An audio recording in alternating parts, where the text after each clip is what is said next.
There we go. Good morning, everybody, and welcome to the Benefits Trust. Oh, right. Rob, sorry. There we go. Good morning, everybody. Happy Tuesday. Welcome to our Zoomcast series here at the Benefits Trust.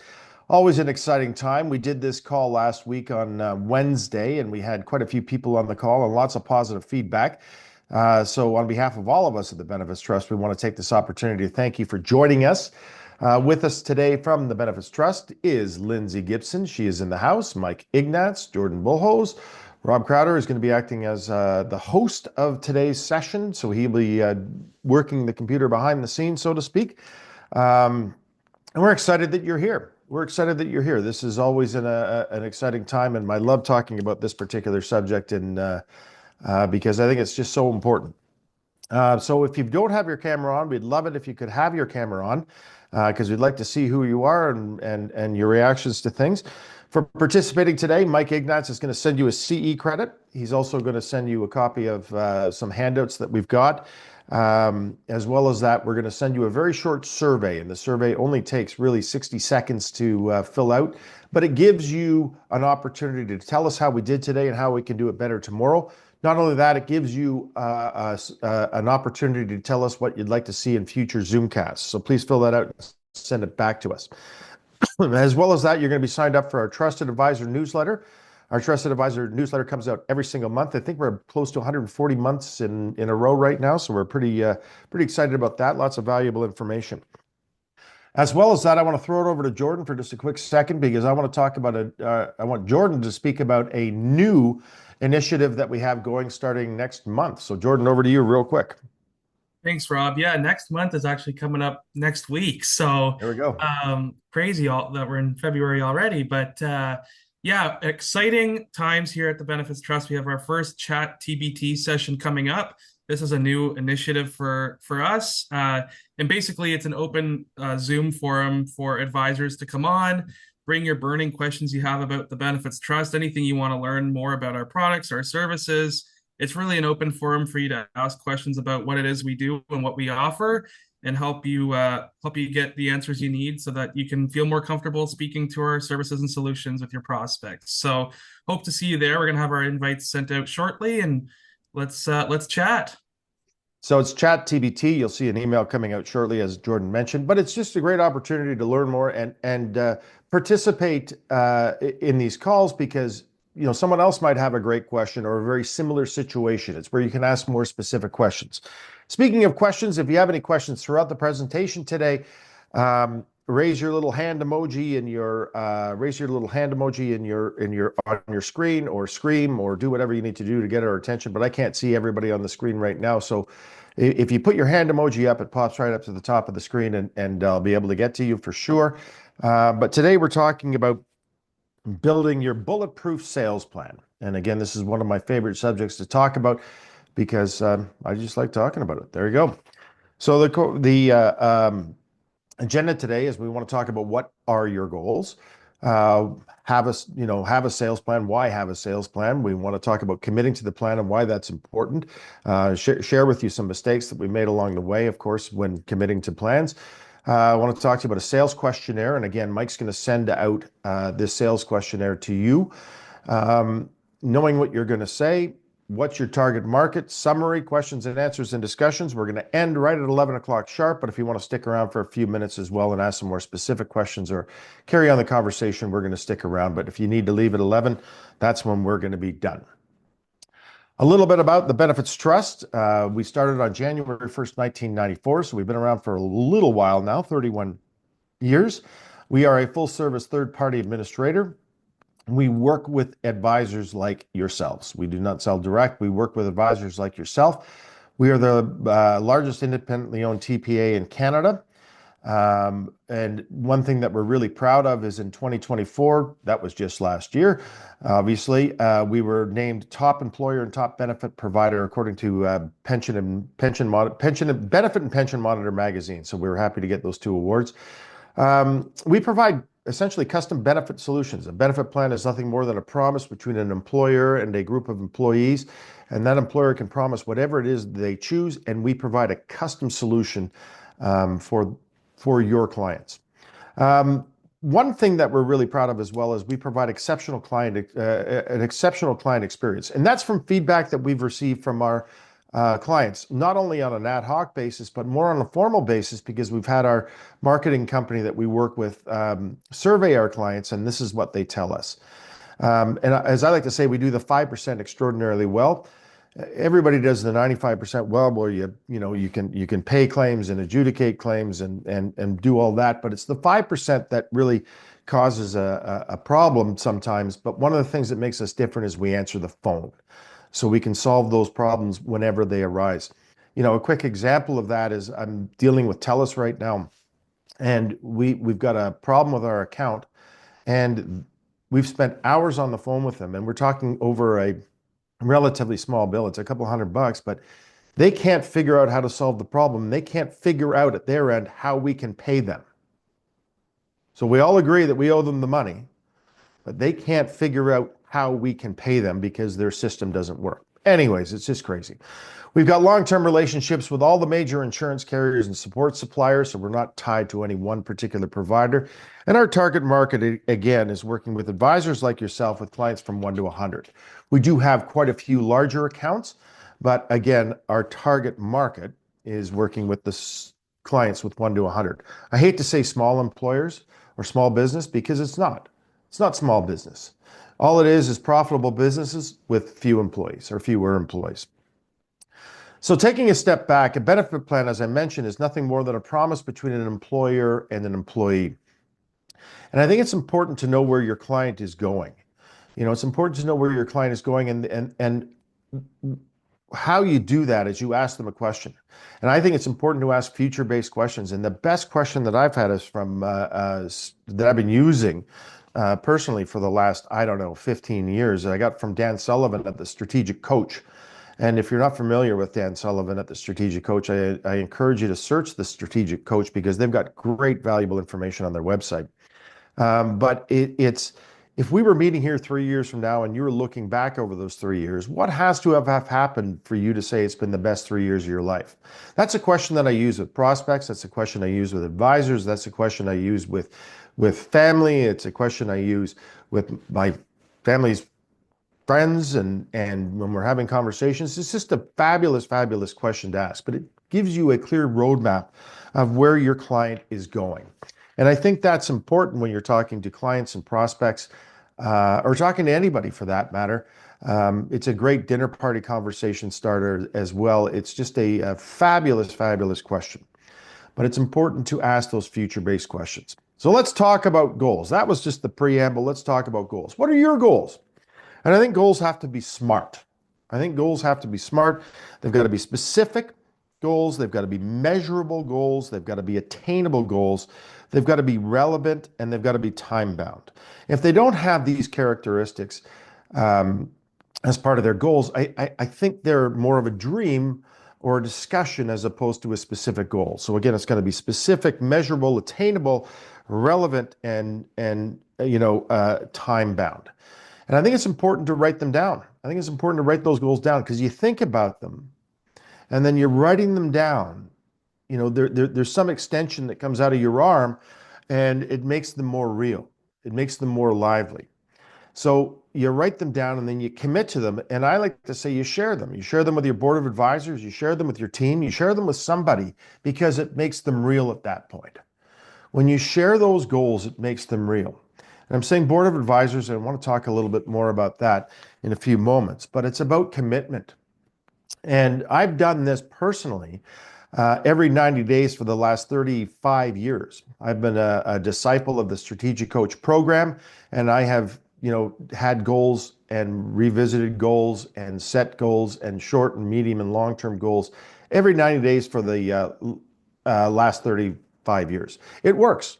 It works for me. It works for other people that participate in this program at the Strategic Coach. I am not selling the Strategic Coach program by any means.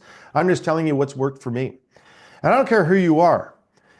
Professionals, when we look at professionals, and I've got this really old pictures of the Leafs here, whether you're the Toronto Maple Leafs or the Blue Jays, or a professional actor or actress or anybody at the top of their game, they have coaches. And a lot of times they have multiple coaches.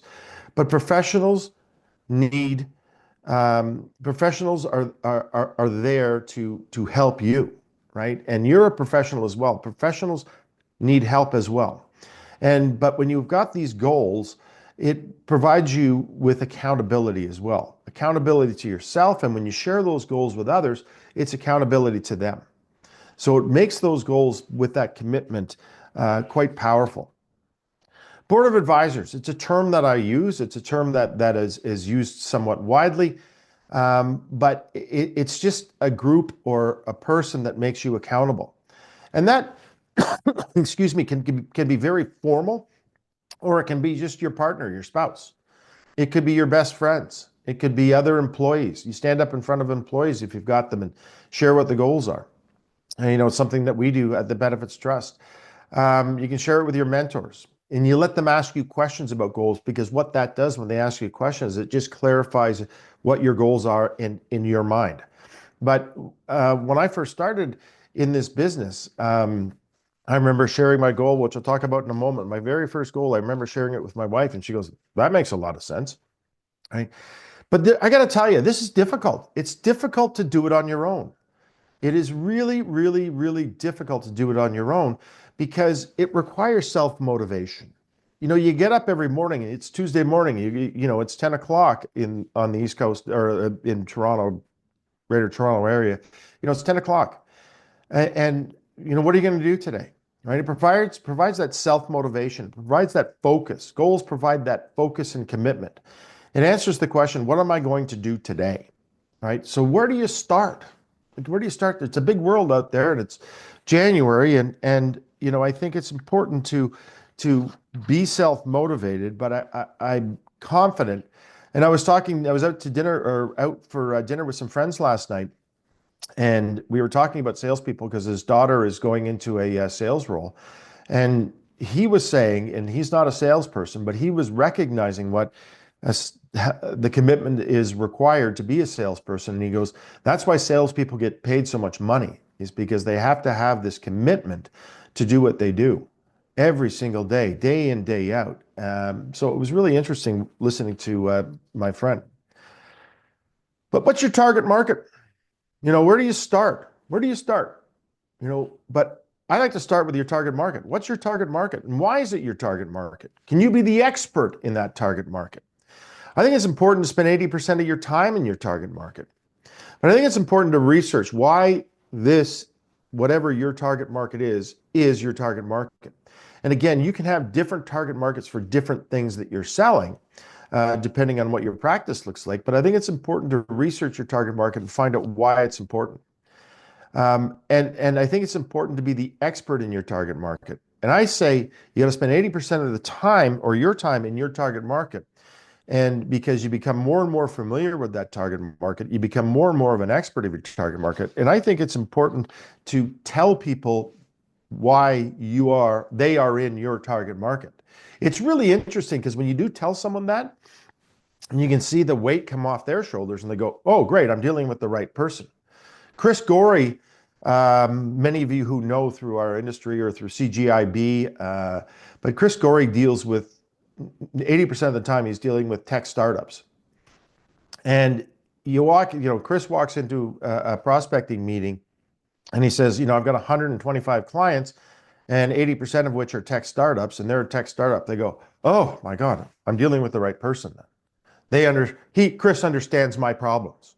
So I think it's important to be the expert in your particular target market. And here's some examples of what your target market might look like. It might be size. We all know Dave Patriarch from CGIB, and Mainstay Insurance. Dave likes to deal with smaller clients. He defines them by size. Some people like to deal with companies that have been in business for a long time, or startups like Chris Gorey. Geographic reasons. I don't want to go to Calgary or Winnipeg or St. John, New Brunswick to have a meeting. I only want to deal, in Southern and Central Ontario, for example. Industry. I only want to deal with this particular type of industry. Chris's example was the high-tech industry. Other people want to deal with strictly hospitality. So what is the industry that you want to deal in? demographics. I want to deal with third generation. I want to deal with young people. I want to deal with older folks. It depends on, what you want to deal with. Preferred communication mediums. I never want to deal with someone that I have to sit with face to face. I only want to deal with someone that I have to sit face to face with. So it depends on, who it is that you're dealing with and what type of communication mediums that you prefer to set your target market. I think it's important, as I mentioned, to tell your prospects and your clients why they are in your target market, why you are the expert. And the tighter your target market is, the bigger the opportunity you have. I strongly believe this. The tighter the target market, the tighter you can define it, the bigger opportunity you have. Become an expert in your target market. Become an expert. You've got a blog. You've got to create newsletters. I'm not saying you have to. I'm just saying, when you're the expert, people look at you as the expert, right? They're looking at your blogs. They're looking at your newsletters, right? This is something that we're doing. You are our target market. We're holding Zoomcast, creating something of value, right? We're getting in front of our target market in many different ways. And it hasn't stopped. We've been doing this, the Benefits Trust has been around for 31 years. We just started a new initiative with Instagram, or as I call it, Snapchatagram, because I don't know these, fancy names for these things. I call them Snapchatagram. It's going to be on TikTok and Instagram. But we started these videos, and this is one of the first videos, or I think the first video we did, sharing this Zoomcast, promoting the Zoomcast. So we encourage everybody to go on Instagram and follow the Benefits Trust, because we're going to be doing more of these videos. Something new, right? Something new. So it's about getting in front of your target market with valuable information. Getting in front of your target market with valuable information. You're going to do that in all sorts of creative ways, right? You've got to add value before you can expect anything in return. I think it's important to understand this. And again, these are my opinions, but you've got to add value before you can expect anything in return. Back when we first started, and I hate talking about the past, oh yeah, back in 30 years ago, we used to take, dog sleigh to work, right? But we got to create something of value. And we used to call them these something of value seminars. And I remember we used to invite hundreds and hundreds of people through regular mail.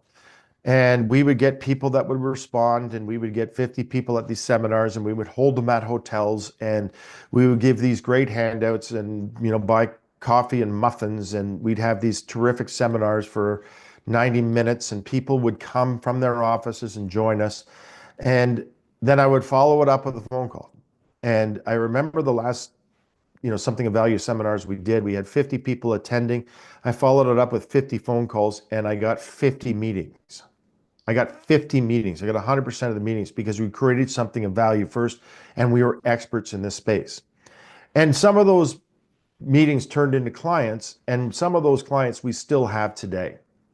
So it was so effective. It was so effective, I immediately stopped doing it. Right? Talking about commitment. It's worked so well, I immediately stopped doing it. But anyways, you got to create something of value. And that's just an example of something that we did. Dave Patriarch talks about the client administrator checklist, right? Pre-renewal education. I was working with a friend of mine from our ski club, and he goes, "Hey, Rob, I'm coming up to a renewal. What questions can I ask my advisor?" And we were sitting down, and again, this is a Saturday afternoon at our ski club a couple of years ago. When I was sitting down, we were sharing a pitcher of beer and shooting the breeze, and I was giving him loaded questions to ask his advisor. So pre-renewal education is something that you can do. All right, industry benchmarking report. Create some type of industry benchmarking report in your target market, and you can share parts of that with your client or prospects, because it's showing them something of value first. I like to call, a risk management strategy audit. Create a checklist about risk management, and have your prospects run through these things. But it's creating something of value first, and it shows you that it shows your prospects, that you care, and it shows your prospect, the client, it shows them that you care, but also you're creating a great deal of value, and their current advisor may not be. So it separates you from your current advisor. When does it click? The first reach out doesn't always work. Shocking. Shocking, the first reach out doesn't always work. Sometimes it's going to be the third time you provide something of value, the seventh time, the fifth time, the 10th time, doesn't matter. You got to keep these things going, right? Because all of a sudden it's going to click. Something's going to happen in the client's eyes that's going to click and go, this isn't working for me. I've got to go in a different direction, right? It's hard to know what touch point clicked, but I think it's important to have numerous touch points.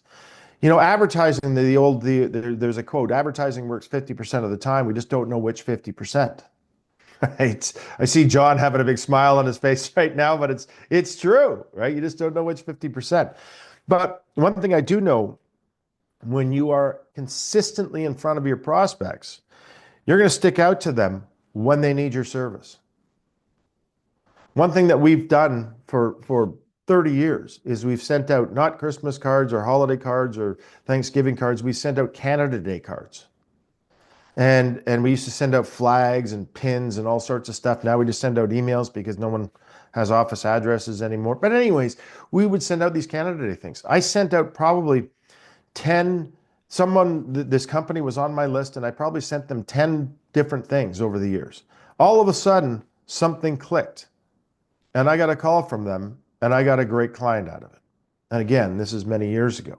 But it's not the third or the seventh or the fifth time, but something is going to click. But you are going to be top of mind when that click goes off, right?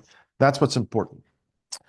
Did you know that? And I saw this, I saw this on the internet, so it's got to be true, but it made a lot of sense to me. But, talking is 80% listening and 20% speaking. Relationships, and this is what I'm talking about today. Relationships, it's 80% giving and 20% receiving. You got to give something of value first. Give it to your target market. Learning is 80% understanding and 20% reading. I remember back in university, I'd read, chapters and chapters and chapters of stuff because that's what I was required to read. I didn't understand any of it, and that's why I probably wasn't that successful at university, right? Learning is 80% understanding and 20% reading. Achieving is 80% doing and 20% dreaming. That's what we're talking about today. It's doing. Improving is 80% persistence and 20% receiving. Happiness, 80% purpose and 20% fun. Habits or wealth is 80% habits and 20% math. You think of the wealthy people, they're following their habits, those positive habits. So creating a bulletproof sales plan. So we talked about commitment and so on, but let's talk about building a bulletproof sales plan. My very first sales plan was very simple.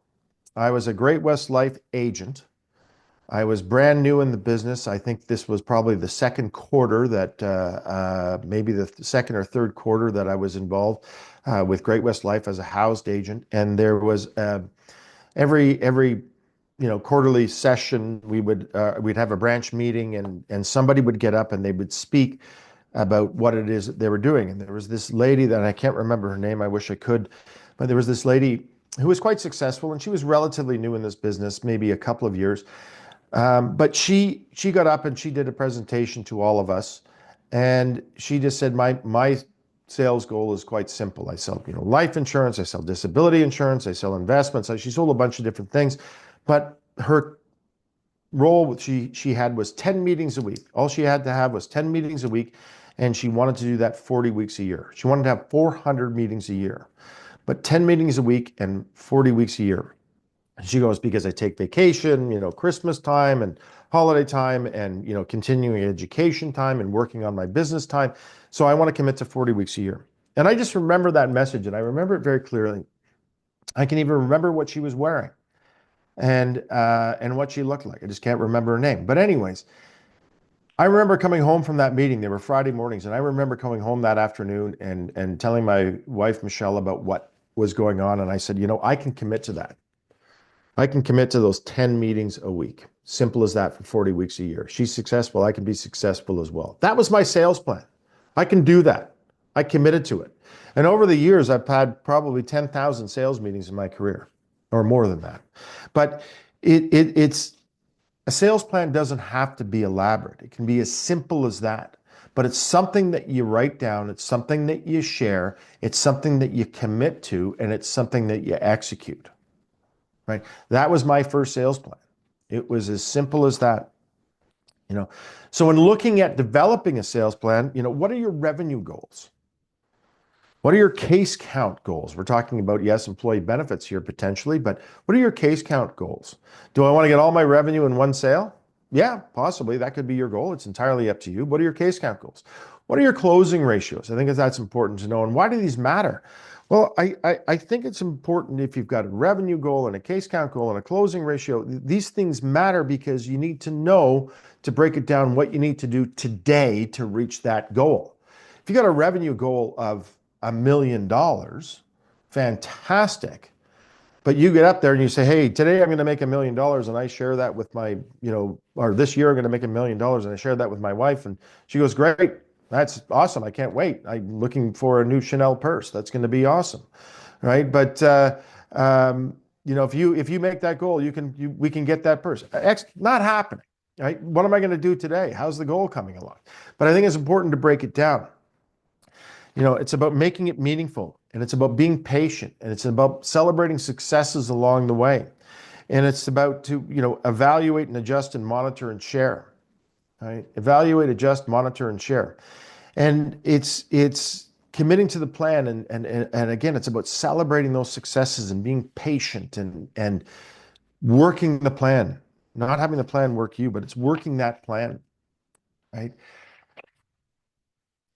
What we've created here, and we're going to share this with you, is a worksheet. And the worksheet is going to help you clarify your thinking. Use it to your advantage. Again, Mike's going to send this to you at the end of the presentation today with your CE credit. But it helps you define your target market. It helps you clarify your value statement. It helps you break down your goals into bite-sized pieces. And I think that's the important thing, because again, you can have that goal of $1 million, but what are you going to do today?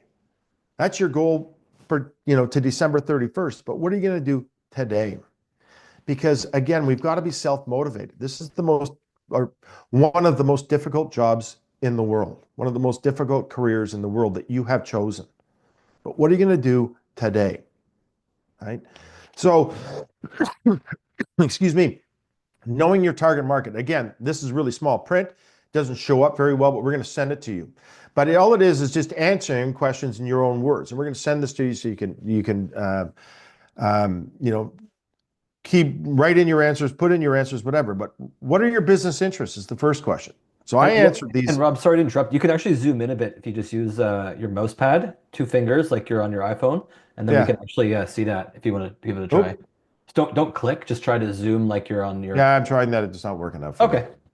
Anyways, because I'm technically challenged, but what are your business interests? Well, my business interests are profit. I'm growth focused, active involvement, not passive. What do you have in common with, what do you have in common? Well, I've got, I'm active in my business. And when I filled this out, we had 20 employees. Now we're over 30. Service focused, 25 years of experience.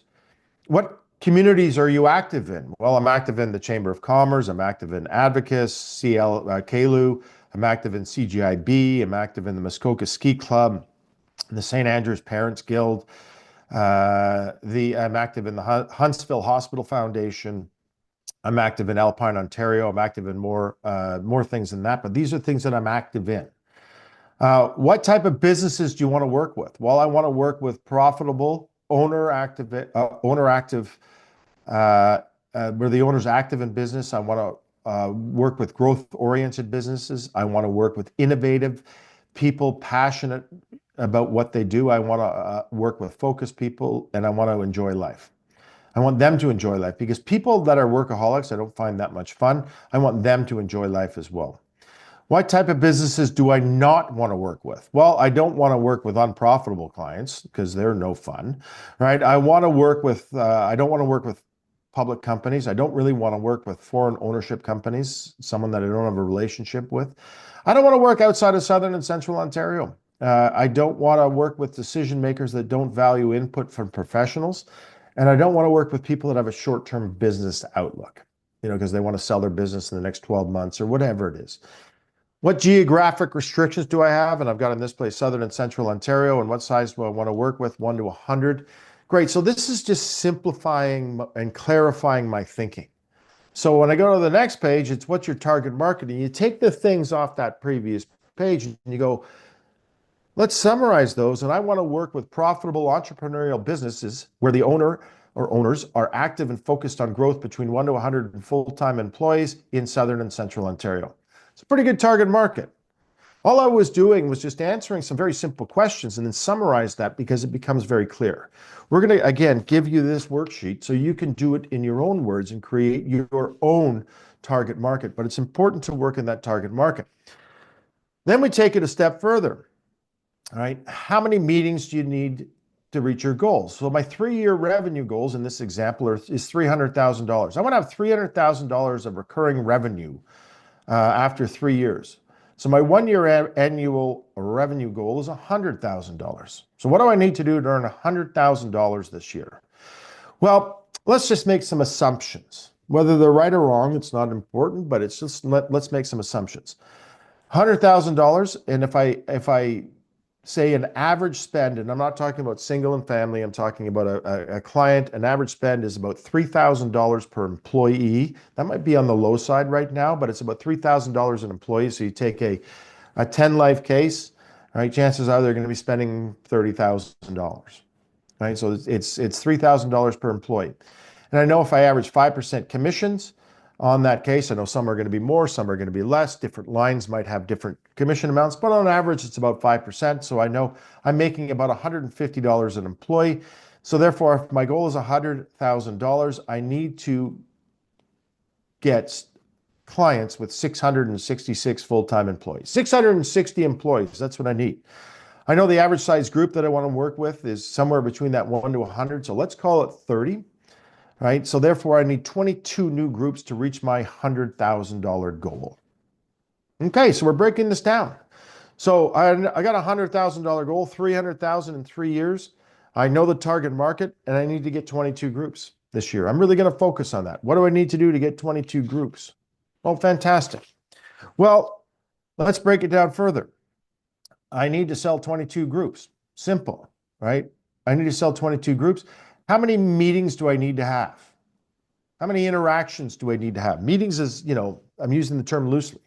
How many interactions do I need to have? Well, I've got a 20% closing ratio because I'm not very good, right? So therefore, I need to have 220 meetings. 220 meetings. How many weeks a year do I want to work? Well, I'm still going to use that 40. I still need to use 40 weeks a year because, there's Christmas and vacation and people take time off, etc. So I'm going to work 40 weeks a year. So I need to have 6 meetings per week. Well, how many clicks do I have to have? How many interactions do I have to have? How many calls do I need to make? Well, I need, because I'm, about 10% on those calls. So I need to make 60 calls a week, and that's 12 a day. So what's my job? What do I have to do today? Simple as that. To make $100,000, to make $300,000 after 3 years, I need to make 12 calls a day, 12 interactions a day. I need to build my business around making 12 interactions a day. It's as simple as that. It's breaking it down into those bite-sized pieces so you know what to do today. This is to help you self-motivate. You share those goals with your board of advisors, you share those goals with your spouse, you share those goals with your employees, and then all of a sudden you become accountable. Because I come home from work and my wife, Michelle, goes, "Hey, did you make your 12 calls today? Because I want that Chanel purse," right? I'm joking about that, but all of a sudden, shit, I didn't. I better make 24 tomorrow, right? So it's that simple. We encourage you to visit thebenefitstrust.com, go to our website, click on the Advisor Resource Center. But regardless of your experience, this is a valuable tool. You'll use it over and over again. I was talking to some people and they go, "This is just amazing. It just clarifies your thinking." But you put it in your own words. You use it for different product lines. It doesn't necessarily have to be about employee benefits. It can be used, quite frankly, if you're raising money for a charity, it can be used. But you invest a few minutes of your time and you'll be amazed at the results.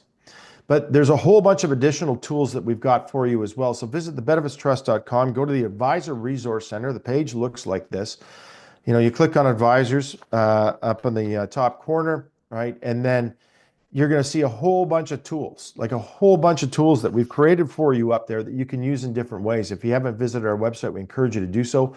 One of my favorites is just quite simply 101 sales questions that every benefit advisor should know. I didn't create these questions, I got them from you. We had feedback a number of years ago. I said, send me your three best sales questions. And then what we did is we took all the answers, we corrected the spelling, we corrected the grammar, right? And we put it into some sort of logical order. But the 101 sales questions, it's a great tool that you can use. And it's interesting. One advisor told me he printed this sales questionnaire, or the 101 sales questions off. He printed it off. He keeps it in his briefcase. He keeps it in the glove compartment of his car. Before he goes to a meeting, he pulls this out and he just reads it and reads through it. So he's got these questions fresh in his mind. And it says, he has told me that it has changed the way that he operates, because he's just asking questions now and he's listening and he's getting incredible results. So there's a whole bunch of tools there. Use them, plagiarize them, make them your own, do whatever you need to do, right? But we just want to help you sell more clients. We want to help you reach and exceed your goals. Contacting prospects can be difficult. They don't answer the phone like they used to.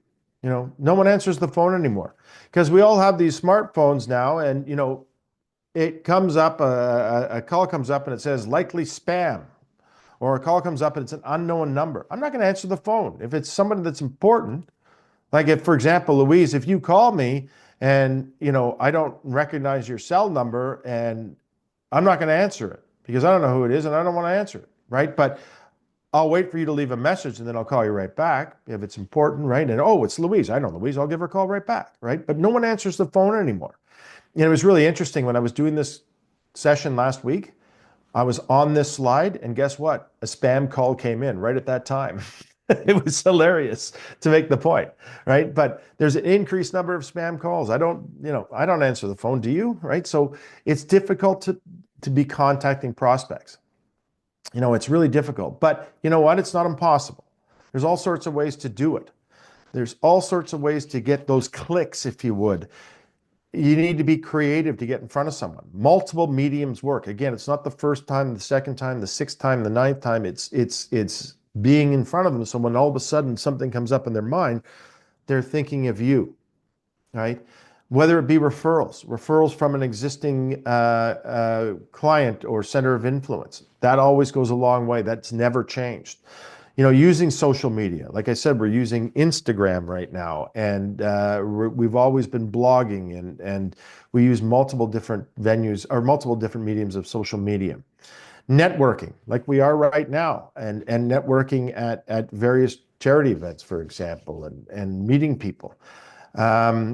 Using the telephone in creative ways. Door knocking. This is becoming more and more popular now. We're back. It's full circle.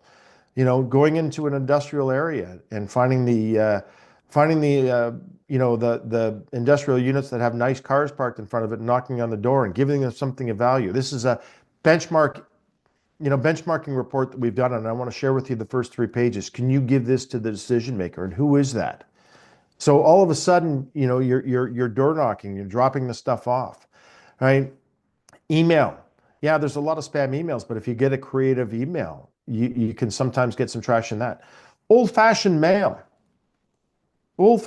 handwritten note, right? When you know someone's address, like you've door knocked and you know someone's address and you know they work there, all of a sudden you're dropping off a handwritten or sending them a handwritten note. Hey, John, I was in your neighborhood and dropped you off a benchmarking report. I hope you had a chance to look at it. Can we spend 15 minutes together on the phone? I look forward to connecting with you, Rob. Simple message like that, handwritten note, right? In the mail. People think it's a wedding invitation. They look at it and they go, oh, what's this? I haven't seen one of these in a long time. And they think it's really cool. I've got these personalized thank you notes that I use. Slightly different size envelope, right? Not a standard number 10 envelope. So it's all sorts of different things that you have to do. People say, oh, it's more difficult today. Well, you know what? It was difficult back when I started as well. Right? It was really difficult. So it's not easy, but you know what you have to do. It's about generating a plan and make yourself stick to it. Direct mail and handwritten notes. personalized direct LinkedIn messages. Tell a story, solve a problem, start with a hook. That's going to increase the odds of them reading the message. You got to create something of value first. Like I said, that industry benchmarking report, pre-renewal advice, right? The audit that I was talking about, the risk management audit, right? You've got to create that something of value first. Bland, generic letters are not going to work. Ask yourself, would you read it? Are you interested in reading this? Is this going to get your attention, right? You got to create something that creates that hook that someone can clearly see the value, right? The other thing is, I like to say, be active in your community. And I've got this picture in here specifically because of Dave Patriarch, he likes to sail. I can't stand sailing. God created engines, for goodness sakes, to replace wind, right? So I wish Dave was on the call so we could have an argument about this. But anyways, I put it in there because Dave's passionate about sailing, right? That's just an example. Be passionate about, when you are genuinely passionate about something, you're magnetic. People want to talk to you, right? Find a community that you're genuinely passionate. I love skiing. Many people know that, I love skiing. Golf, people are passionate about golfing. You're members of golf clubs, sailing clubs, charity service clubs. Passionate about doing something, but when you're truly genuine, you're infectious, you're magnetic, and people want to talk to you, right? And think about your last interaction with some people, right? Are they truly passionate about it, right? And when they are, they're magnetic. So be magnetic, right? When you join a community, you're going to share that like-mindedness. It's going to be easier to converse with people. It helps you build trust. It helps them build trust.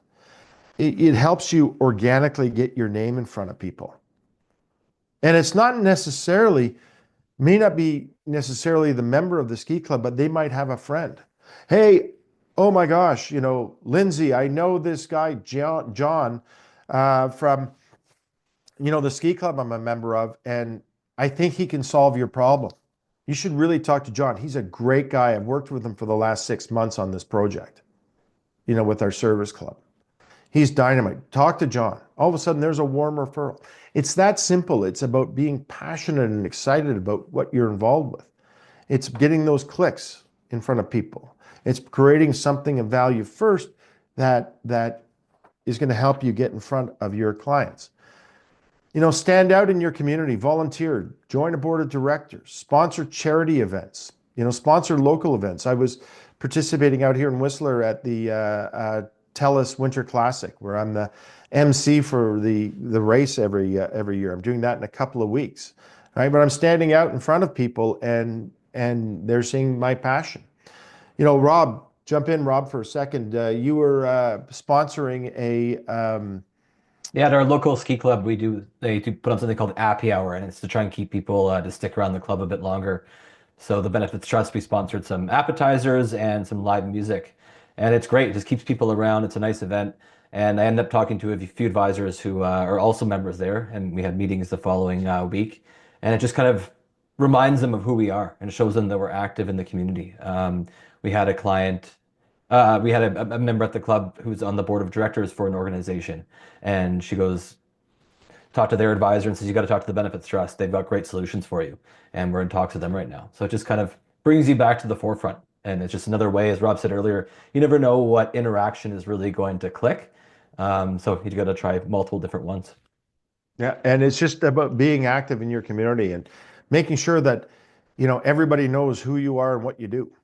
And you show them that through passion. And it's it's just important. It's just exciting, and it's a great way to be to get those clicks, if you would. But people know who you are, and they want to be with you. They want to hang out with you, or they want to see, what your business is all about, right? So in summary, and we've got a few minutes left here, in summary, what are your goals, right? And again, 10 meetings a week, 40 weeks a year. There's a goal.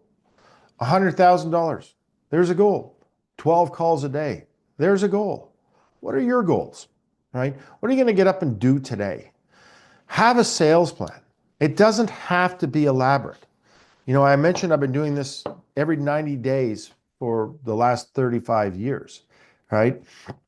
I have goals. They don't have to be elaborate, but I have goals. I have a sales plan. and I commit to that plan. It's interesting. I've talked to advisors and they've got these great plans and then they don't commit to them. Did you make the calls this week? No, I didn't. I got to do them next week. Did you make the calls next week? No, I never got around to it. They're not committed to the plan.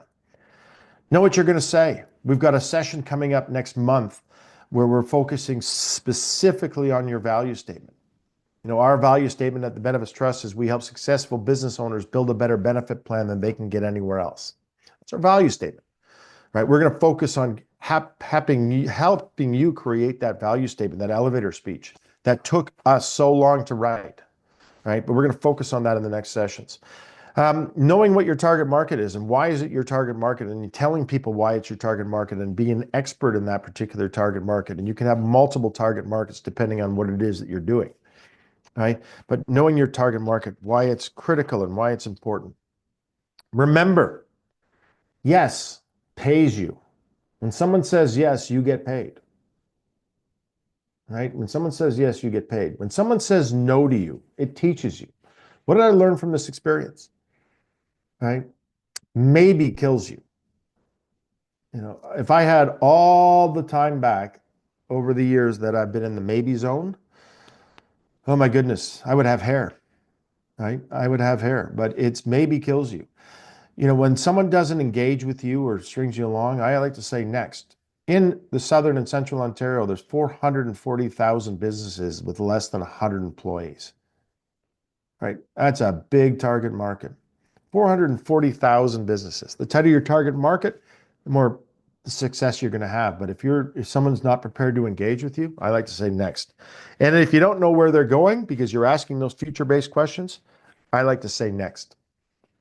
I remember talking to a prospect very early on in my career, and I said, I asked them a future-based question, and they told me, in 18 months, our goal is to be out of this business. We want to take it public and then be gone. Fantastic. I wasn't interested in spending a bunch of time with these folks and engaging with them because we were going to spend a lot of time setting up their benefit program and then all of a sudden, within 18 months, to be fired. Well, didn't want to do that. Be aware. There's a lot of noise out there. There's more noise than ever. IA is going to take over the world. Oh, not IA. AI is going to take over the world. Oops. Industrial Alliance is going to take over the world. They're number 6 right now. They're going to buy everybody right now. ChatGPT or, artificial intelligence is going to take over the world. It's going to replace us.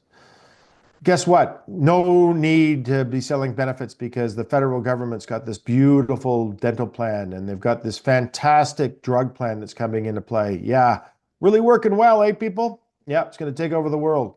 Oh, what was the name of that company that was, Zenefits? That was everybody's discussion, topic at CGIB meetings 10 years ago. Where are they now? Oops, they were going to take over. No point in being in this business at all. They were going to take over. Guess what? It's a lot of noise out there. 440,000 prospects with less than 100 employees. Don't listen to the noise. There are no shortcuts to sales success. 12 meetings a day in my example. There's no shortcuts. Internet, social media, artificial intelligence. They have all the answers. Google has all the answers. Just Google it. I can go on Google right now just as you can, and you can find a benefit plan and you can sign up for it. You can do it online. Why do they need you? IA, Industrial Alliance, no. They have all the answers. What they don't have are the questions. You have the questions. You're going to help lead people down a path that makes sense for them, and you're going to create great long-term profitable relationships from the questions that you ask. Listening is, what was it? Learning is 80% listening and 20% talking. You're going to ask the great questions, right? You're going to ask those great questions. It's about making those 12 contacts a week or whatever your number is. I'm using that as an example. And you can make them in all sorts of different ways. 12 contacts a week. That's what you need to do in this example. You do that through the social media that you're using. You do that through the handwritten notes, the door knocking. You're working. You're getting up today and you know what you need to do. For me, in this example, by spending just a few minutes and filling out that worksheet that we're going to send you. I know what my job is. I know what I have to do. I need to make 12 contacts a week, right? I need to make those 12 contacts a week in this example. It's when you break it down, it's simple. Hey, I committed to the plan. I stuck to it. I made those 12 contacts a week. It didn't work into any sales, but you know what? It might tomorrow. But I know that I made those 12 contacts this week and I'm making them next week. And all I have to do is get 12 contacts a week, and then I'm going to get, 6 meetings a week, and I'm going to get these sales that I need to get my $100,000 of recurring revenue. This is the best business in the world. Everybody's trying to create, not everybody, but lots of businesses out there are trying to create this subscription model that we've been doing forever, right? And I'm talking about the insurance industry. They've been doing it forever. What other business in the world do you get paid monthly in advance and you don't have a collection issue, right? It's an amazing, amazing business. You can follow a program like this, 12 contacts a week, and wake up 3 years from now, or the beginning of the 4th year, and say, I've got a business that I run by myself and maybe one part-time employee, and I've got $300,000 a year of recurring revenue. It's an unbelievable business. You hang out your shingle and away you go, right? It's awesome. But the exciting thing is you have so much fun along the way because you're passionate about what it is that you do, and you create value for others first, and that gives you a great deal of satisfaction. And it's the foundation for those powerful long-term business relationships that you're going to have. Then your business grows, and it grows in exponential ways because your clients that you serve so well, all of a sudden they would have 30 employees. Now they got 35 employees. That increases your commission. And all of a sudden that $3,000 a year spend goes up to $3,500 a year or $3,700 a year because you're serving them well as well, and you're increasing their benefit plan. So you're making more money and more money and more money. But it's not about making money as much as it is about reaching your goals. Money is just a byproduct of your goals, right? That's where I get the satisfaction is, quite frankly, is reaching and exceeding my goals. And Lindsay set aggressive goals as our director of sales. And it's hilarious. We have these calls every Monday morning, these sales calls every Monday morning with our team. And, it's where are we at in our goals? That's what's motivating. Where are we at in our goals? Anyways, it works. So let me just stop sharing about it before I do that. Hold on a second. We want you to go to thebenefitstrust.com. Click on the Advisor Resource Center. We've got a couple of sessions coming up in February, the 19th, 25th, and the 27th, where we're going to be, what's your value statement? We're going to help you build a value statement that you can use. So make sure you check that out. We've got a few minutes left, and let me stop sharing so I can see many of you. There we go. So who's got some, am I crazy? Am I nuts? Who's got some ideas, discussions? What's worked for them? What's worked for you? What doesn't work? What should we avoid? Anybody want to share anything? This is a business where we all share. Anybody? John, you've been around for a while. John Kovacs, you've been around for a while. You've got, a great background there that you've created a brand. Tell us about that.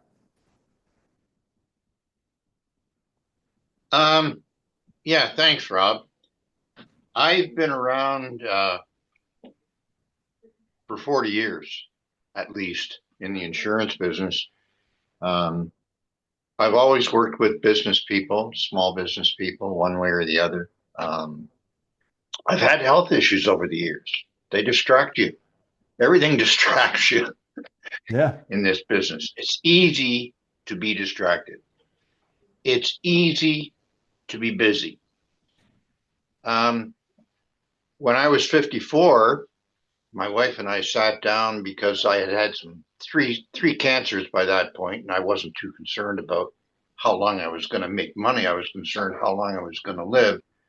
So I changed my priorities a bit in terms of what matters to me, and it's surviving, it's living. And I started chasing life more than chasing money.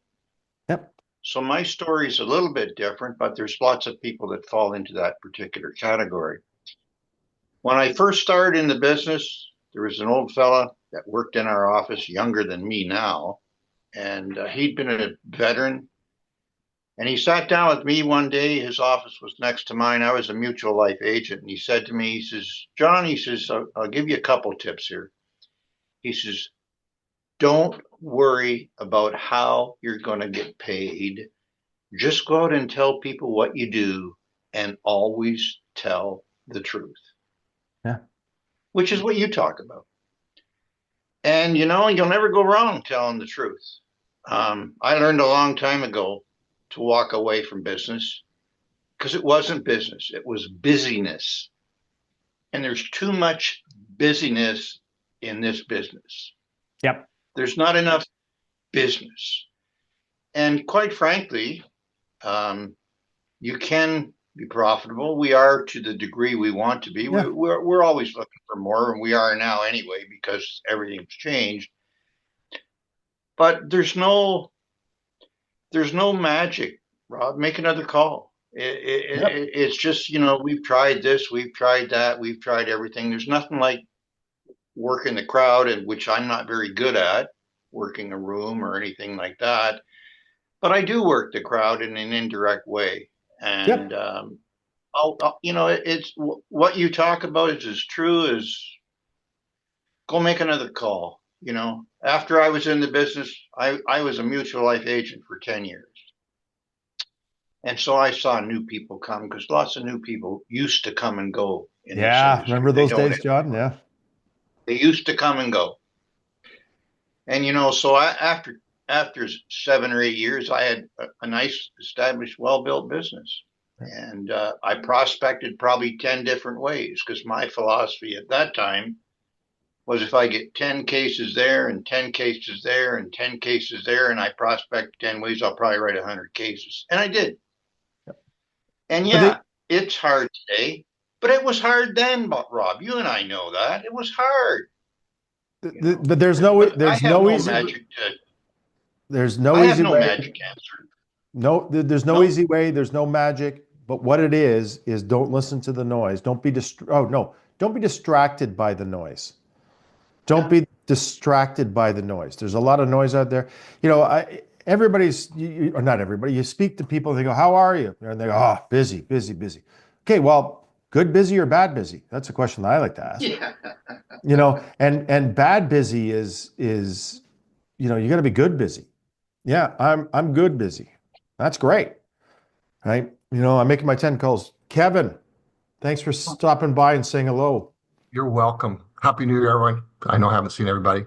Hope 2025 is fantastic for everyone. What's interesting about this, your presentation is it really talks about process. I think the most valuable thing in there is when you talked about professional athletes. When professional athletes go through slumps, they all do. They go back to their process. They all had a way of getting there. They're highly disciplined, especially athletes today. I mean, 50, 60 years ago, you got in on raw talent and drive. These athletes today are highly disciplined creatures. They're creatures of habit and process. And so what was really, really compelling about what you've just said is you talked about a process. Your process will be your friend. When your brain gets tired, when you become discouraged, go back to your process. It's a process that'll work. This is compelling for me because I have a daughter who asked to join my practice. And so we're in the process of helping her create a process because your process will be your friend. And your process may not be good for her. She has to create her own process, right? Absolutely. Everyone's an individual. So, but there are commonalities in process. You can have your idiosyncrasies of personality, we all have our strengths and weaknesses, but it's important that you develop a consistent and disciplined process because at the end of the day, the key difference between people who are successful and aren't, time and time again, they're disciplined. Yep. And they've got that process. It's interesting. Every time I would get frustrated. I still get frustrated today, right? Every time I get frustrated, I do something very simple. I look back in my calendar and I go, the reason why I'm frustrated is I don't have enough meetings in my calendar. I don't have enough people to see. I'm not at bat, using a professional sports analogy, I'm not at bat enough. Right? I'm not going to improve my batting average if I don't get up to the plate. Right? So I'm frustrated because I don't have enough meetings. It's 11 o'clock. I want to thank everybody on behalf of all of us at the Benefits Trust. Again, Lindsay, Mike, Jordan, Rob. I don't see Carrie Lane on the call today, but she normally is. Mike's going to send you a CE credit. Mike's also going to send you that worksheet and some other things. We're going to send you a really short survey, less than 60 seconds. Tell us how we did today. Tell us what we can do better, and tell us ideas that you'd like to see. Go to thebenefitstrust.com, go to the Advisor Resource Center, check it out. Check out Chat TBT. That's coming up real soon. Also, Lindsay's got the National Group Breakfast meeting. Lindsay, where can we get information on that? I can post it on Slack, and I can post it also on LinkedIn today. It's coming up next February 5th, right after Chat TBT, noon Eastern time, and 9 a.m. Pacific time. Mike, can you send out something in the with the CE credits? I can actually put it in chat right now too. Okay. Our chat here. But check that out. That's a great forum as well to get information. We want to take this opportunity to thank you, and we wish you great selling in the future. And again, anybody want to talk more about this? This is one of my favorite subjects to talk about, and I am happy to speak with you one-on-one. If you want to stick around for a few minutes, please feel free to do so. But if you want to leave, I totally understand. It's been an hour. Thank you all very much.